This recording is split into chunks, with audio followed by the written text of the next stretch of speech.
So now I'd like to bring to the stage Professor Sara Rankin. She is our keynote speaker for the event. Professor Rankin is a professor of lawyering skills at Seattle University, and she's the founder and director of the Homeless Rights Advocacy Project. She proudly serves as the co-president of the Society of American Law Teachers, or SALT. Professor Rankin has nearly a decade of experience in private practice at major law firms such as Kirkland & Ellis and Sidley Austin, where she specializes in complex litigation. Prior to her legal career, Professor Rankin received her Master's of Education at the Harvard Graduate School of Education. And Professor Rankin's teaching and scholarship interests include social and political aspects of legal education reform, legal and policy issues relating to people experiencing homelessness, and policy advocacy. Most importantly, at her core, she is a teacher, and Professor Rankin is inspired by all of her students to carry out the work that she does. So let's give a warm round of applause and a great welcome to Professor Rankin.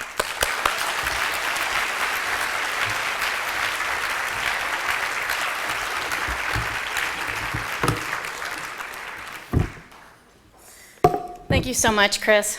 You know, when Tim Harris first asked me to serve as keynote, it came to me through the grapevine that their true first choice for keynote speaker was Macklemore.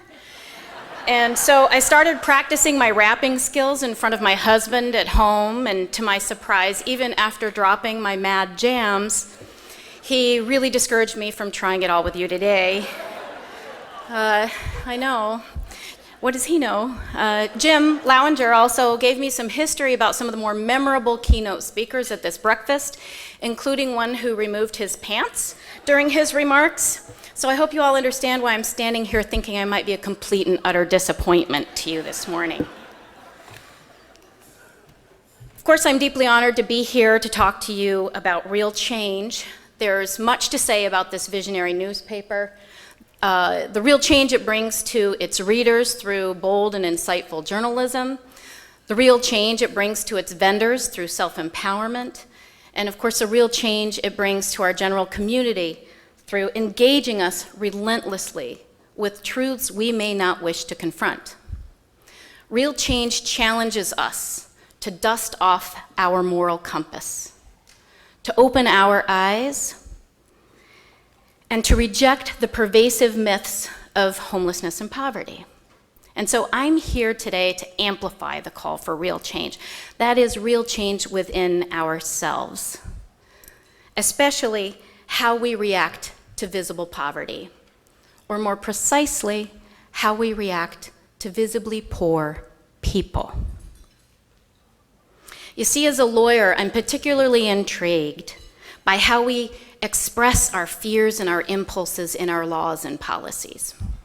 Laws and policies that can make some feel more comfortable and more protected, but at the same time, even in unintended ways, those same laws can make others less protected, more vulnerable, further marginalized. So today I want to expose some of this process and to challenge all of us to recognize how, despite our good intentions, and for many of us, regardless of our very, very hard work, we are all complicit in creating the circumstances within which poverty and homelessness can thrive. We must begin to see the ways that we contribute to this problem, and if we are willing to engage in real change, we can actually stand up with our poorest neighbors and start to begin working on some actual solutions to this problem. I mentioned a moment ago about how we express our fears and impulses in our laws and policies, and in my circles, we refer to that as the criminalization of homelessness. Criminalization refers to laws that prohibit or severely restrict one's ability to engage in necessary, life-sustaining activity in public, even when that individual has no reasonable alternative. So, examples include laws that prohibit sitting, standing, sleeping, receiving food, going to the bathroom, asking for help, and even protecting oneself from the elements. These are things that none of us could forego for very long and still survive. And yet the act of surviving in public is so tightly regulated that people experiencing homelessness cannot help but get caught up in the web of these laws. They cannot avoid somehow tripping a wire that results in significant, potentially life-altering consequences.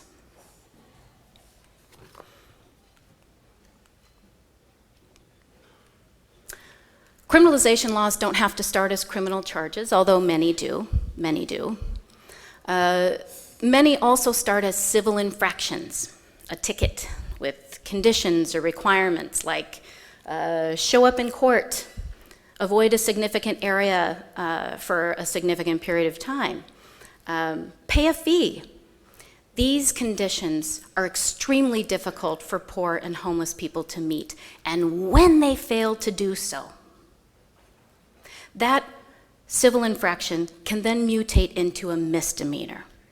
And once that person is saddled with a misdemeanor, now they may be ineligible to access food, shelter, and a host of other benefits that could actually lift them out of homelessness.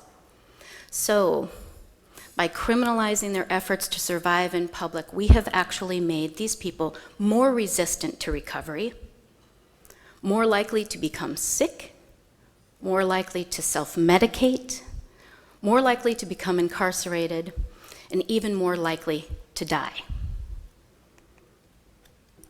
Obviously, criminalization comes at a significant cost, not just to the lives and liberties of the men, women, and children, but also to society generally speaking.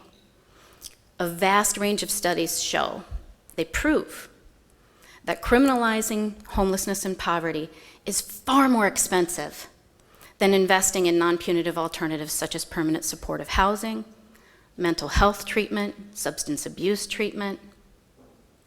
So if it's such a bad idea, why do we do it? Well, there's many reasons why, but the primary contributor that I'd like to focus on today is the power of our instinctive response to visible poverty. We are all stained by what I call the influence of exile. Deeply ingrained class and status distinctions that guide us, even subconsciously, to enact and enforce laws that restrict the visibility of poverty, of poor people in public space. Studies show that evidence of human struggle or desperation commonly provokes fear, annoyance, disgust, and even anger from those who witness it. Neurological tests, where you put the probes on your brain to see which parts of your brain are firing in response to visual stimuli, even neurological tests prove that when we're confronted with evidence of visible poverty or human desperation, we respond with higher rates of negative reactions than we do when we are confronted with any other marginalized trait, including traits that we historically associate with discrimination, like race or gender. So this fear and disgust that we've specially reserved for poverty, it's expressed oftentimes without us even thinking about it in our laws and policies. This is what I mean by the criminalization of homelessness. And my work, the work of my incredible students, and many others who are here today, fist bump, Tristia, Yuri, Nancy, catalogs the paralyzing scope of these laws and their dizzying popularity. Criminalization is pervasive nationwide. The National Law Center on Homelessness and Poverty has been tracking criminalization laws in about 187 cities for over a decade. And their most recent report from 2014 looked at the differences in criminalization laws between 2011 and 2014. And they made a whole heck of a lot of disturbing discoveries. For example, citywide bans on camping increased by 60%. That's in 4 years, just 4 years. Citywide bans on begging, 25% increase. Citywide bans on standing around, 35% increase. Bans on sitting or lying down increased by 43% in just 4 years.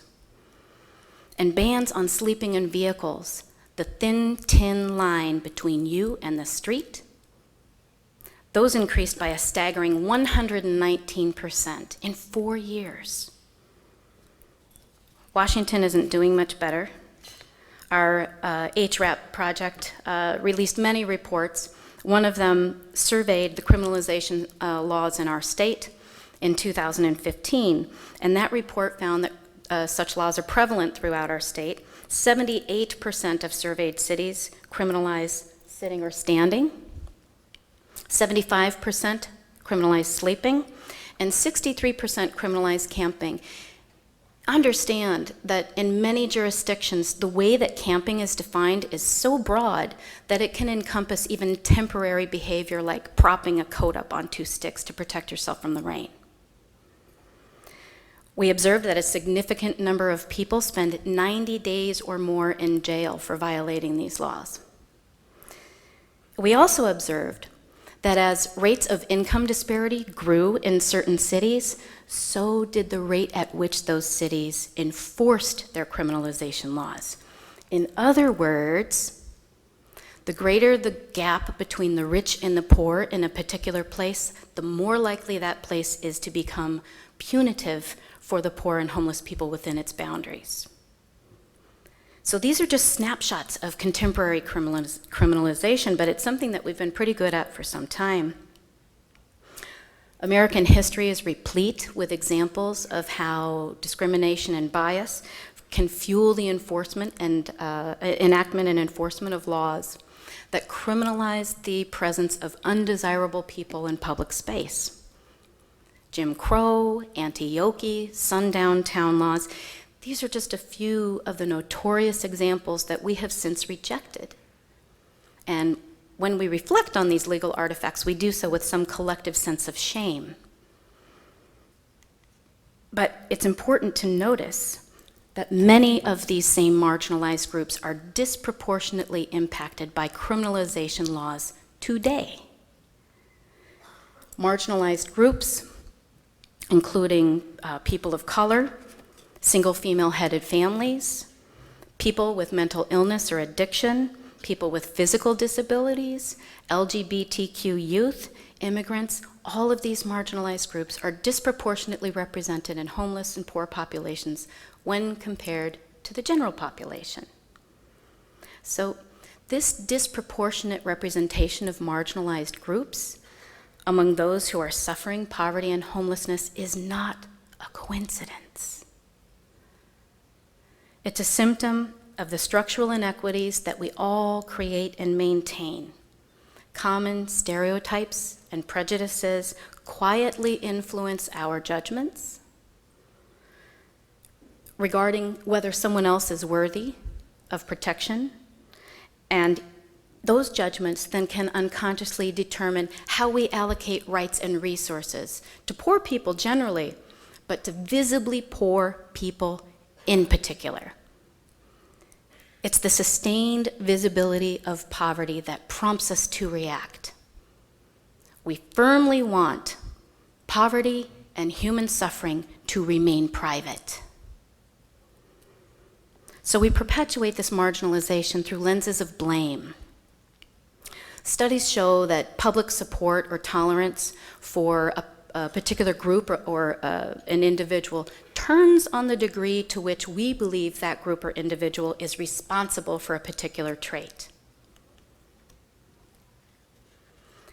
In America, especially compared to other countries, we are particularly enamored with the bootstrap work ethic, the cheery belief that if you just work hard enough, you too can avoid poverty. Over a quarter of Americans believe that the most significant cause of income inequality is the failure of the poor to work as hard as the more affluent. We also commonly embrace the fiction that homelessness is the product of simply a bad choice, that people experiencing homelessness do not want help, that they do not want something better for themselves. We tend to assume I think especially in this city, it's clear to me that if someone declines an offer of service, that person deserves their fate. That person deserves society's divestment. That person deserves not to be cared about. And even when we talk about emergency shelter, it can serve as a real distraction from long-term solutions that are really, really critical and hard, but have to be done. Societally, we rest on the assumption that emergency shelter is a solution, but it isn't. It's a stopgap measure that very few of us would actually choose for ourselves. We must reconsider what we define as a meaningful offer of shelter or housing or help.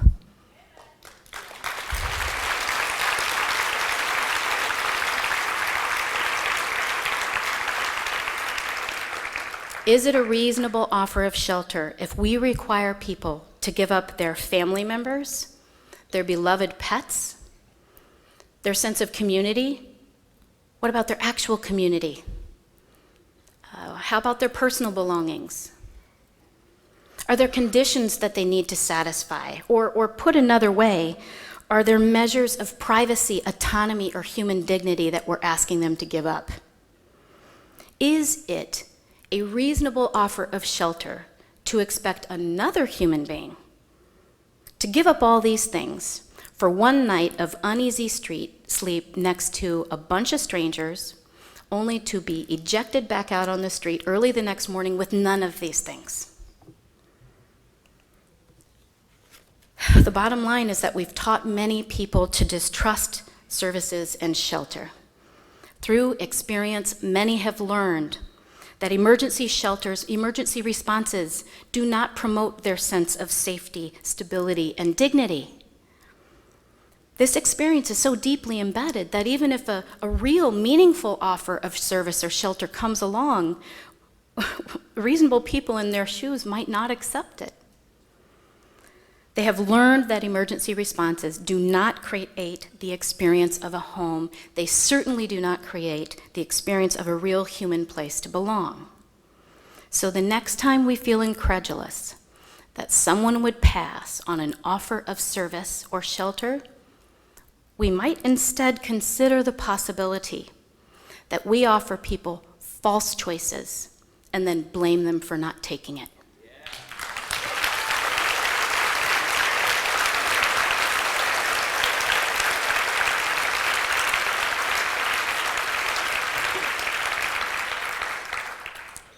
So what are solutions?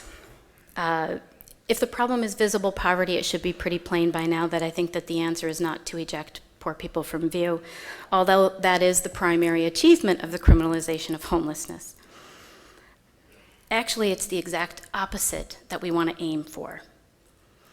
I believe that in order to create a meaningful shift in American laws and policies, that the crisis of poverty, as long as it exists, must be visible in public space. We must figure out a way to confront the problem that we are responsible for creating. So it is necessary, proximity is necessary for social change.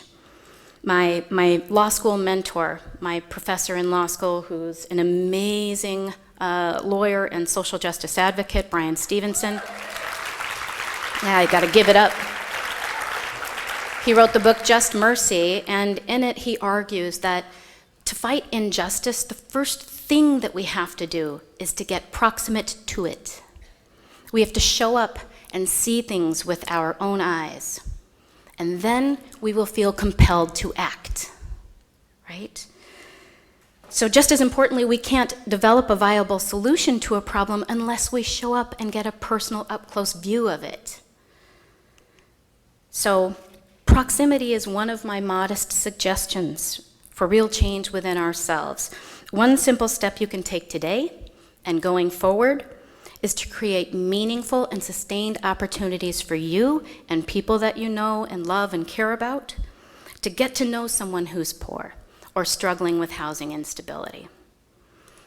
Donate big time to real change today. volunteer for the amazing agencies that we have in this city like Mary's Place and Youth Care. Get to know this amazing community that my friend Rex Holbein at Facing Homelessness has created.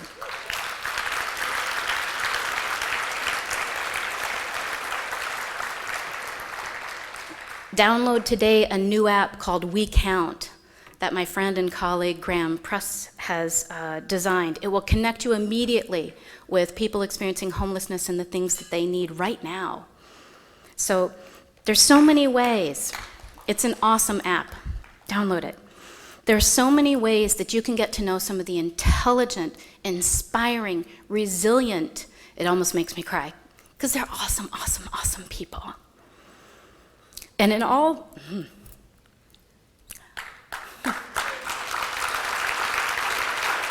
this is like the fourth time I cried this morning, so don't be impressed. In all likelihood, that proximity will convert you. If you're not converted already, that proximity will convert you and you will be unable to rest until we get the social change that we need.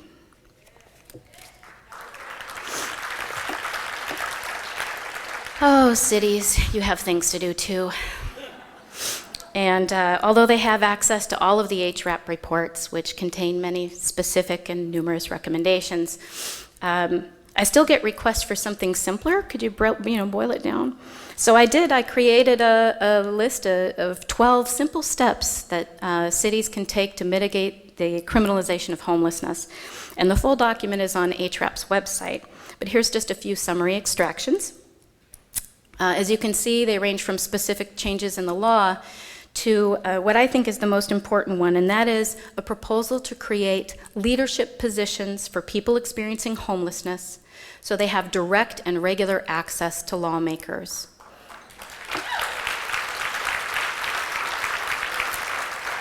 Because after all, proximity is necessary to solve this problem. So, speaking of proximity, we are near the close of my remarks. As I promised, I did not rap one time. Not one time. I wanted to, but I didn't. And my pants have remained on during the entire duration of my remarks, as far as you know. But we can do this. Let's commit ourselves today to real change within ourselves, within the people that we know, and within the laws which, at least for now, do too much to drive poor and homeless people to the literal fringes of society and condemn them to stay there. Here is to real change. And thank you.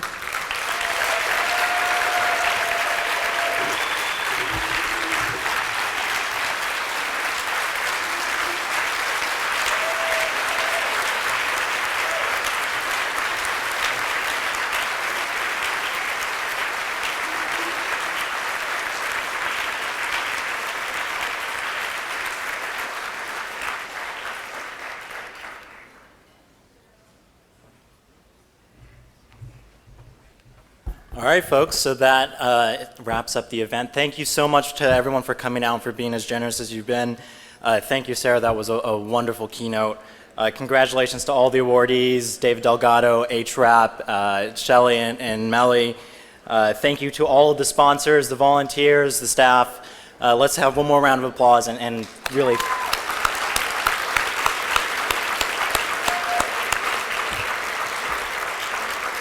Folks, thank you so much for coming out. Enjoy the rest of your day.